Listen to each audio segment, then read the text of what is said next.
Drama serial खुशनसीबी की next आने वाले एपिसोड में आप देखेंगे कि निहाल कहेगा कि आखिरकार ये क्या तमाशा लगा कर रखा हुआ है आप लोगों ने। उधर आप देखेंगे कि निहाल जब जाएगा और जाकर कहेगा अपने भाई से कि मैं शादी करना चाहता हूँ। आखिर नरमीन की बहन से तो इसमें मसला ही क्या है। इस पर कहेगी जब निहाल की भाभी के तुम्हारा तो दिमाग खराब हो गया है, तुम्हें क्या लगता है कि उनकी एक बेटी के साथ जो कुछ तुमने किया है वो तुम्हें इसके बाद रिश्ता देंगे अपनी बेटी का। हरगिज़ भी तुम ऐसा मत सोचना क्योंकि वो ऐसा कुछ भी नहीं करेंगे। उधर आप देखेंगे कि जब जाएगा निहाल और रिश्ता मांगेगा तो फौरन से मोना कहेगी निहाल के बाप से कि मुझे लगता है कि शायद आपको रिश्ता दे देना चाहिए निहाल का। इस पर कहेगा जब नरमीन का बाप कि तुम ये क्या कह रही हो मोना, जिसने मेरी एक बेटी के साथ ये सब किया, मैं उस लड़के पर दोबारा कैसे एतबार कर सकता हूँ। इस पर मोना कहेगी कि मैं तो कहती हूँ कि आपको अभिमान की शादी कर देनी चाहिए आखिर निहाल के साथ, क्योंकि देखा नहीं आपने कि किस तरह से वो नौकरी करके अपने रंग दिखा रही है। मुझे लगता है कि कहीं ऐसा ना हो कि वो बहुत जल्द कोई गलत कदम उठा ले, इससे बेहतर है कि आप इसकी शादी कर दें। इस पर कहेगा जब नरमीन का बाप के, लेकिन वो तो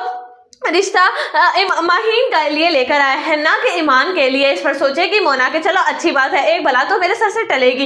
आखिरकार वो किसी ना किसी तरीके से नरमीन के बाप को मना ही लेगी और जब ये बात नरमीन को पता चलेगी तो वो एक हंगामा खड़ा कर देगी। इस पर हुमायूं कहेगा कि मुझे नहीं लगता कि तुम्हें इस तरह से रिएक्ट करना चाहिए, मुझे लगता है कि शायद जो कुछ भी हो रहा है सब बेहतरी के लिए ही हो रहा है। इस पर नरमीन कहेगी पहले तो हुमायूं तुम कहते थे कि वो लड़का ही सही नहीं था, लेकिन अब जब उसकी शादी माहीन के साथ हो रही है तो तुम्हें कोई इतराज नहीं है।